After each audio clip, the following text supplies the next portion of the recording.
What up, y'all? Uncle Shady back with another review. A lot of people asking for me to do more Hollywood Undead, so here we go.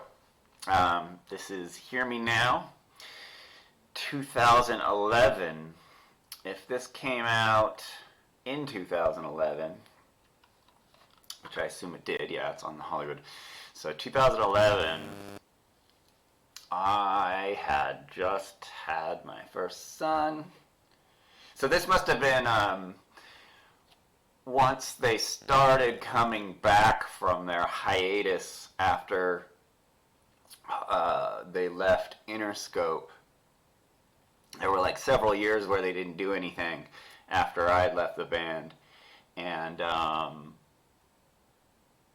yeah, so this might have been, this was like they're coming back as like a real corporate, signed band. That's as far as I know, as far as I can give input at least at this point. Oop.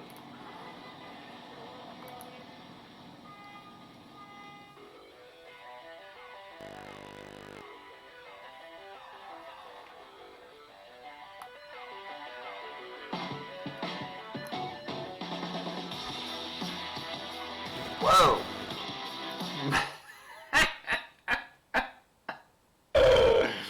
Matt playing drums is always funny to me. I wasn't paying much attention during this era.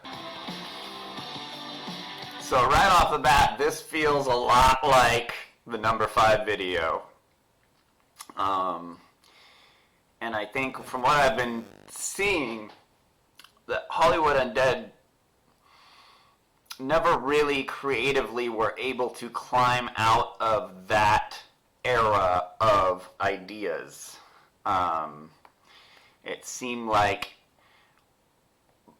like the first 5 to 8 songs, that era really like worked well for whatever,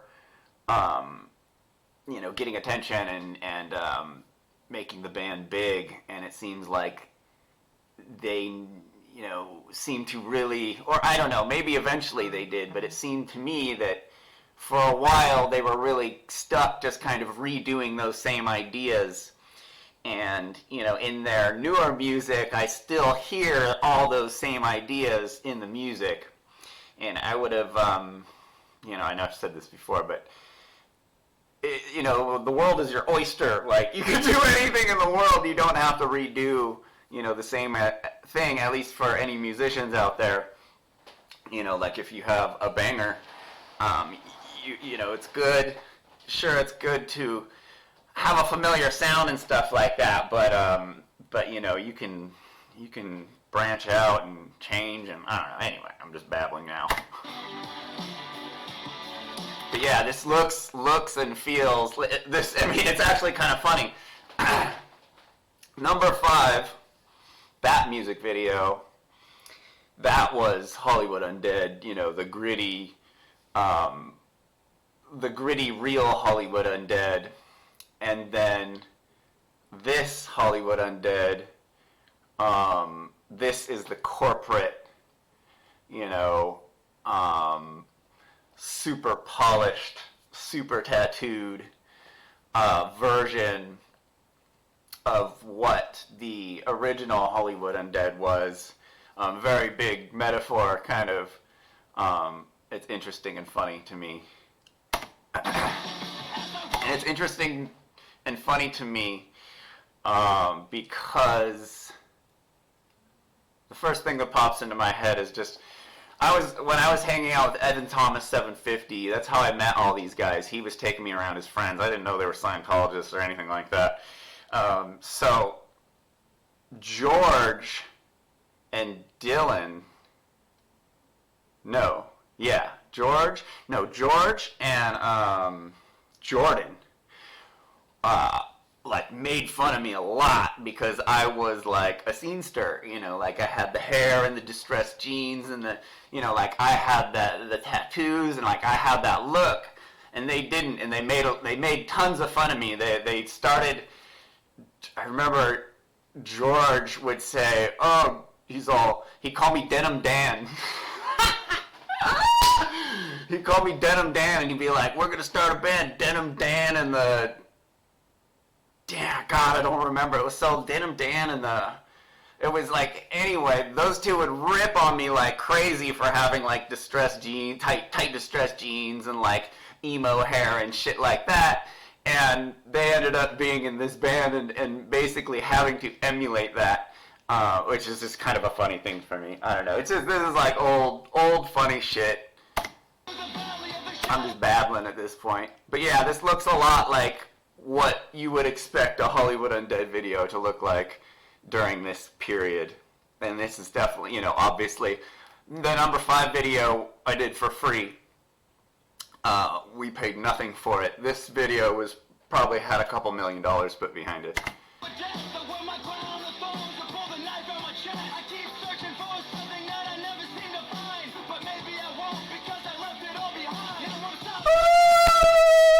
That was fire though! Oh!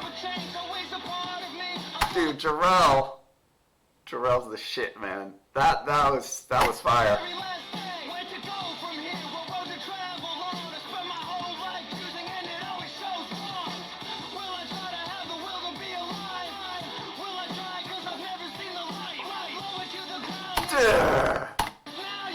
See, I know this is a super unpopular opinion, but I've said this before. Hollywood Undead only needed to be Aaron and Jarrell. Like, Jarrell spits fire, so much fire, and he's so, I don't know.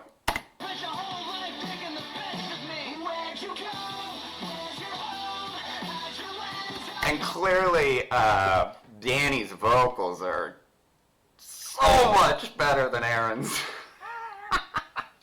It's like painfully better than Aaron's. It was kind of... I remember when I first saw Danny, I thought it was kind of lame that they made him sing like Aaron. Like, I get it. They're just trying to keep that original formula going, but I don't think he needed to because the kid's dope, and his verse on here is sick, his chorus. This is a really good song. I'm impressed.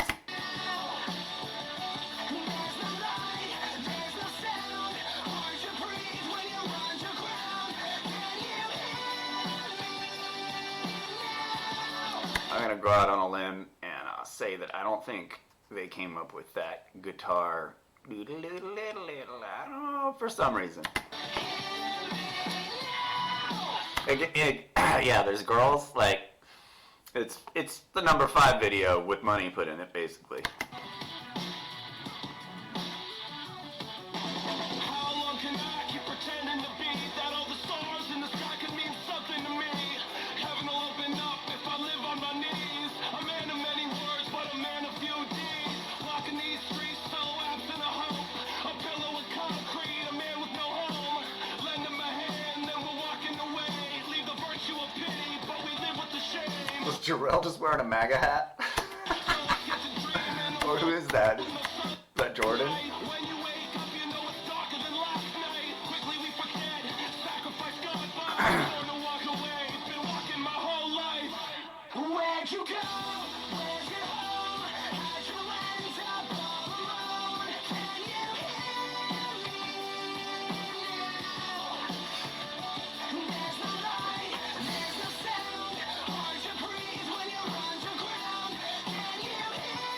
This shit's a banger, and this is catchy as so catchy.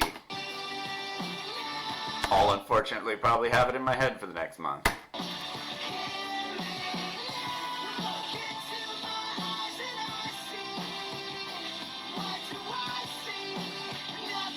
See, at this point, this is where, if this was old Hollywood Undead, this part would be me screaming some sick part instead of so much singing.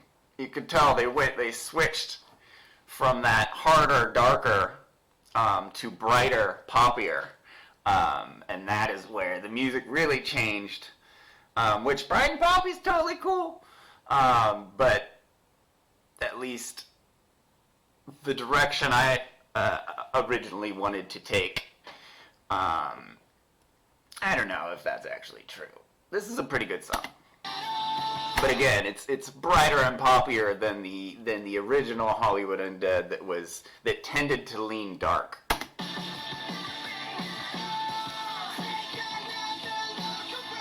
I mean, look, that's right where we did the number 5 music video on Hollywood and Highland. So, you know, they basically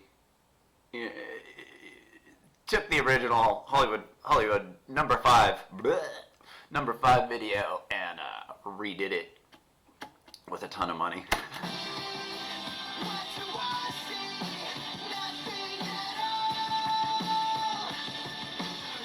And this, ladies and gentlemen, is how you remain broke in a band, doing things like this.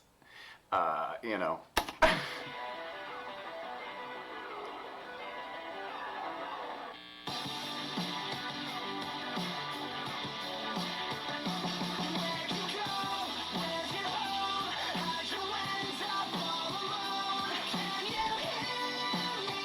Damn, they even came out and wet the roads. Like, that costs money in Hollywood.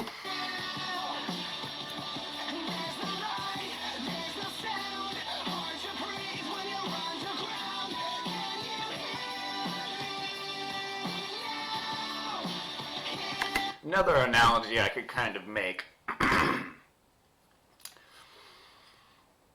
I wanted to kind of go up in the age bracket, and like this type of a video is kind of a younger, which is cool because that was definitely our fan base in the beginning was young for the most part. I don't know.